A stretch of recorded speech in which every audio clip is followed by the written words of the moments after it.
በህይወት ዘመናችን እንዳንቆጭ የሚያደርጉን ውሳኔዎች፣ በህይወት ዘመናችን ሁሉ እንዳንቆጭ፣ እንዳናዝን፣ ወይን ይሄን ባላደረኩ ኖሮ እንዳንል የሚያደርጉን ውሳኔዎች ምንድናቸው? እንግዲህ ህይወት በምርጫና በውሳኔ የተሞላ ነው። ጥቁር ካለ ነጭ አለ፣ ሰማይ ካለ ምድር አለ፣ እግዚአብሔር ካለ አጋንንት አለ። ለእኛ ውስጥ ደግሞ የመምረጥ፣ የመፍቀድ፣ የመወሰን ደግሞ ማንነት እግዚአብሔር በውስጣችን አስቀምጧል። የመረጥነውን፣ የወደድነውን፣ የወሰንነውን ነው የምንኖረው። የሚገርመው ትላንት የወሰንነውን በህይወታችን ዛሬ እየኖርነው ነው። ዛሬ ደግሞ የምንወስነውን ነገ እንኖረዋለን። ስለዚህ ውሳኔ ተራ ነገር አይደለም ማለት ነው። ነጋችንን የሚወስን ዘላለማችንን ዲተርምን የሚያደርግ ትልቅ ቁልፍ ነገር ነው ማለት ነው። በተለይ እነዚህ አሁን ማነሳቸው 7 ፖይንቶች በህይወታችን ላይ ትልቅ ኢምፓክት አላቸው። በእድሜ ዘመናችን መጨረሻ ትላንትናን ዞር ብለን ስንመለከት እንዳንጸጸት የሚያደርጉን ነገሮች ናቸው። አንደኛ ለእግዚአብሔር ቅድሚያ መስጠት። ማቴዎስ ምዕራፍ 6 ቁጥር 33 ነገር ግን አስቀድማችሁ የእግዚአብሔርን መንግሥት ጽድቁን ፈልጉ ይህም ሁሉ ጨምርላችኋል ይላል። እግዚአብሔር ከምንም ነገር በላይ በህይወታችን ውስጥ ቅድሚያ እንድንሰጠው ይፈልጋል። መንግስቱን፣ እሱን እንድናስቀድም ይፈልጋልና ይሄንን በህይወት ዘመናችን ሁሉ ለእግዚአብሔር አንደኛ ስፍራ፣ ፊተኛ ስፍራ መስጠት በእድሜ ዘመናችን ማብቂያ ላይ እንዳንጸጸት ያደርገናል። ለምን? እሱ የህይወት መሰረት፣ የህይወት ዋና፣ ሁሉን የያዘና ሁሉን አስተዳዳሪ ስለሆነ ማለት ነው። ሁለተኛ ከምቾቶቻችን ይልቅ ስነ ምግባር ወይም ደግሞ ማንነትን መምረጥ። ምሳሌ ምዕራፍ 10 ቁጥር 9 እንደዚህ ይላል፣ ያለ ነውር የሚሄድ ተማምኖ ይሄዳል። ያለ ነውር የሚሄድ መንገዱን የሚያጣምም ግን ይታወቃል ይላል። ምንድነው? ጻድቅ እንዳንበሳ እንደሚባለው፣ ኃጥእ ግን ሳይነኩት ይሸሻል እንደሚባለው በቅድስና በንጽህና አንዳንድ ሰው በኃጢአትም ቢሆን ምቾቱን መጠበቅ ነው የሚፈልገው። ከዛ ይልቅ ግን ስነ ምግባር ላይ፣ ከዛ ይልቅ ግን ማንነት ላይ እንድናተኩር መጽሐፍ ቅዱስ ይፈልጋል። ለምን? በንጽህና የተገነባ ማንነት በኩራት እንድንራመድ፣ በነፃነት እንድንተኛ ያደርገናል። ንጹህ ሕሊና መልካም ትራስ ነው ሲባል ሰምታችኋል። ልክ እንደዛ ማለት ነው። ትክክለኛውን ነገር ከማድረግ ይልቅ እሴቶቻችንን ማላላት ብዙ ሰው ይቀናዋል። በቃ በኋላ ንስሐ እንገባለን፣ በቃ እንትን እናደርጋለን፣ ኢትስ ኦኬ እያልን። እኔ አንድ ነገር እዚህ ላይ ጣል አድርጌ ልለፍ። ማንነትን፣ ስነ ምግባርን በህይወታችን ሁሉ መገንባት የረጅም ዘመን ነው።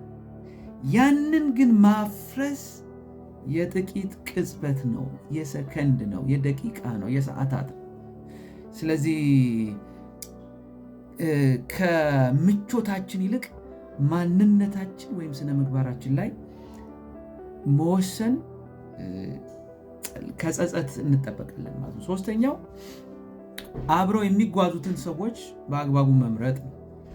ምሳሌ 13:20 እንደዚህ ይላል፣ ከጠቢባን ጋር የሚሄድ ጠቢብ ይሆናል፣ ከሰነፎች ባልንጀራ ግን ክፉ ምክር ይቀበላል ይላል። ከጠቢባን ጋር የሚሄድ ጠቢብ ይሆናል። ምንድነው?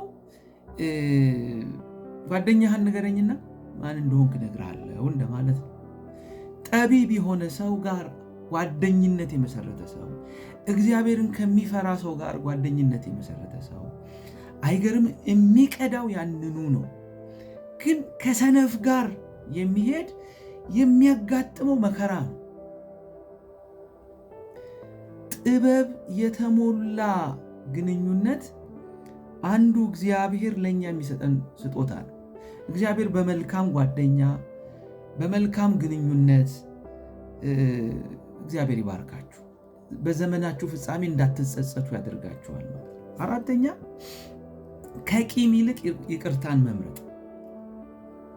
ኤፌሶን ምዕራፍ 4 31-32 ድረስ መራርነትና ንዴት፣ ቁጣም፣ ጩኸትም፣ መሳደብ ሁሉ ከክፋት ሁሉ ጋር ከእናንተ ዘንድ ይወገድ። እርስ በርሳችሁ ቸሮችና ሩሩሃኖች ሁኑ፣ እግዚአብሔር ደግሞ በክርስቶስ ይቅር እንዳላችሁ ይቅር ተባባሉ ይላል። ይቅር አለ ማለት የትላንትናው ሕመም ላይ ተለጥፎ መቅረት ነው። ወይም ደግሞ ይቅር ያላልነውን ሰው ቤት ኪራይ ሳይከፍል እኛ ውስጥ ጠዋትና ማታ ከሰኞ እስከ ሰኞ ከወር እስከ ወር ከዓመት እስከ ዓመት እንዲኖር ማድረግ ነው፣ የቤት ኪራይ ሳይከፍል። ስለዚህ የእግዚአብሔር ቃል ደግሞ ይቅር እንድንል ያዘናል፣ ተበድለንም ቢሆን። አንድ ነገር ልንገራችሁ፣ ይቅር ስንል አብዛኛውን ፐርሰንት የሚጠቀመው ሰው ይቅር ባዩ ነው። ኦኬ፣ ነፃ ይወጣል፣ የእግዚአብሔር እጅ ያገኘዋል፣ እሱ ይፈታል፣ የእግዚአብሔርም ነገር ወደ እሱ ይቀርባል ማለት ነው። ስለዚህ በዘመናችን እንዳንጸጸት የሚያደርገን የይቅርታ ልብ መያዝ፣ ምህረት ማድረግ። ይሄ ከኢየሱስ የተማርነው ከነ እስጢፋኖስ ያየነው። የሚያደርጉትን አያውቁምና ይቅር በላቸው እየተወገሩ ማለት ነው። አምስተኛ ከጊዜያዊ ደስታ ይልቅ ራስን መግዛት ወይም ስርዓትን መምረጥ። ከጊዜያዊ ደስታ ይልቅ ዕብራውያን 12:11 ላይ እንደዚህ ይላል፣ ቅጣት ሁሉ ለጊዜው የሚያሳዝን እንጂ ደስ የሚያሰኝ አይመስልም፣ ዳሩ ግን በኋላ ለለመዱት የሰላም ፍሬ እርሱም የጽድቅን ያፈራል እያለ ይናገራል። አንዳንድ ጊዜ ቅጣት ያስጠላል፣ ይከብዳል፣ ያማል፣ ግን ለጊዜው ነው። በኋላ ላይ የሚያመጣው ነገር ትልቅ ነው፣ ዲሲፕሊን ነው። ብዙ ሰው ከቅጣቱ ወይም ራሱን ዲሲፕሊን አድርጎ ራሱን ገዝቶ ከሚሄድ ይልቅ ለጊዜያዊ ነገር ተሸንፎ ብዙ ነገር ቢያጣ ይቀለዋል።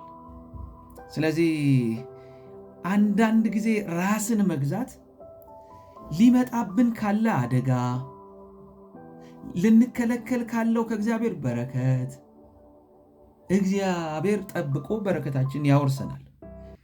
ኖ ማለት መማር። እንደዚህ ይላል መጽሐፍ ቅዱስ። ሙሴ ግን ካደገ በኋላ የፈርዖን የልጅ ልጅ እንዳይባል በእምነት እምቢ አለ ይላል። ማለት አልጋ ወራሽነትን፣ ንጉስነትን እምቢ አለ። ለምን? ስላደገ። ራስን መግዛት ያደጉ ሰዎች ባህሪ ነው። ራስን መግዛት ደግሞ ከብዙ ጥፋት ያድናል። ስለዚህ አንዳንድ ጊዜ ከጸብ ውስጥ፣ አንዳንድ ጊዜ ካላስፈላጊ ግጭቶች ውስጥ፣ አንዳንድ ጊዜ ከአንዳንድ ውሳኔዎች ውስጥ ራስን ገታ አድርጎ ከእግዚአብሔር ጋር መወገን በዕድሜ ዘመናችን እንዳንጸጸት ያደርገናል ማለት ነው። ሌላው በፈተና ወቅት እግዚአብሔርን ማመን ነው። ኢሳይያስ 26:3-4 በአንተ ላይ ታምናለችና በአንተ ለምትደገፍ ነፍስ ፈጽም በሰላም ትጠብቃታለህ። ጌታ እግዚአብሔር የዘላለም አምባ ነው፣ ለዘላለም በእግዚአብሔር ታመኑ እያለ ይናገራልና አንዳንድ ጊዜ ምድር ቆይታችን በብዙ ቻሌንጅ፣ በብዙ ፈተና፣ ባልጠበቅናቸው ኤክስፔክት ባልተደረጉ ነገሮች የተሞላ ነውና በዚህ ሁላ ውስጥ ግን እኛ የመረጥነውና የወደድነውን መንገድ መሮጥና መጓዝ፣ ሌላ ምንጭና ሌላ አቅጣጫ ማሄድ ሳይሆን በአንተ ታምናለችና በአንተ ለምትደገፍ ነፍስ ፈጽመ በሰላም ትጠብቃታለህ እንደሚል ምንጊዜም መደገፊያችን፣ ምንጊዜም መመሪያችን፣ ምንጊዜም መታመኛችን እግዚአብሔር ይሁን።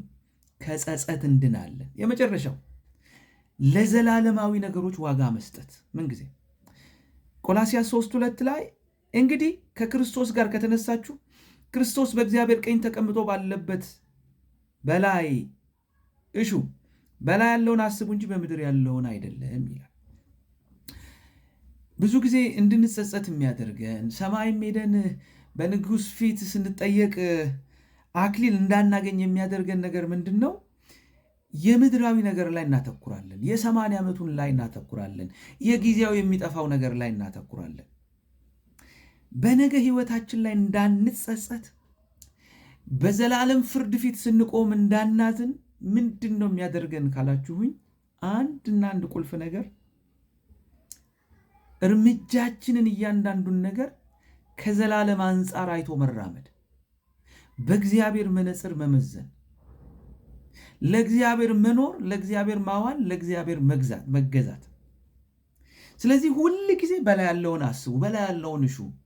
በዕድሜ ዘመናችሁ ላይ ጸጸት አያገኛችሁም ማለት ነው። ሰው እነዚህን ነገሮች ቢያደርግ በዕድሜው ማብቂያ በዘላለም ፍርድ ፊት ከጸጸት ነፃ ይወጣል ማለት ነው።